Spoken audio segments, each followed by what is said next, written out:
अस्सलामुअलैकुम दोस्तों, असांजे यूट्यूब चैनल दरिया दिल टीवी में अमेजिंग वर्ल्ड प्रोग्राम सां गॾु तव्हांखे ख़ुशि आमदीद चऊं था।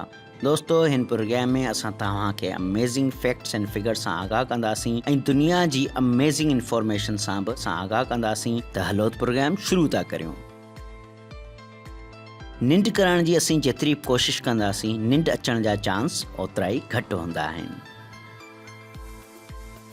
डेस्कटॉप हुजे या लैपटॉप हुजे, कीबोर्ड असां वटि लाज़मी मौजूदु हूंदो आहे, पर तव्हां कॾहिं बि इहो ट्राई करे ॾिसजा त कीबोर्ड जी हेठियूं जेके बि लाइनूं आहिनि उन मां तव्हां को बि अंग्रेज़ी जो लफ़्ज़ नथा ठाहे सघो।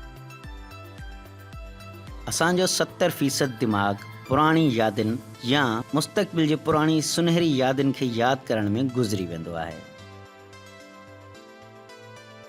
15 मिनट खिलण जिस्म जे लाइ एतिरो फ़ाइदेमंद आहे जेतिरो 2 कलाक निंड हूंदी आहे। इन लाइ खिलंदा रहो, ख़ुशि रहो।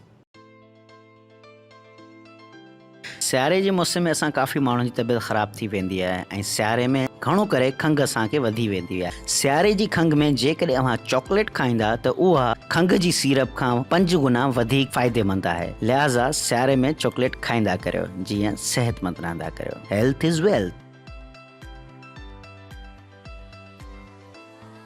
फ़िलासफ़ी में हिकु लम्हे जो मतिलबु छा हूंदो आहे? फ़िलासफ़ी में हिकु लम्हे जो मतिलबु हूंदो आहे 90 सेकेंड। हर इंसान ख़्वाब ॾिसंदो आहे, पर तव्हां केतिरी बि कोशिशि करियो, छा बि करियो, तव्हां इहो नथा ॿुधाए सघो त अव्हांजो ख़्वाब शुरू किथां थियो।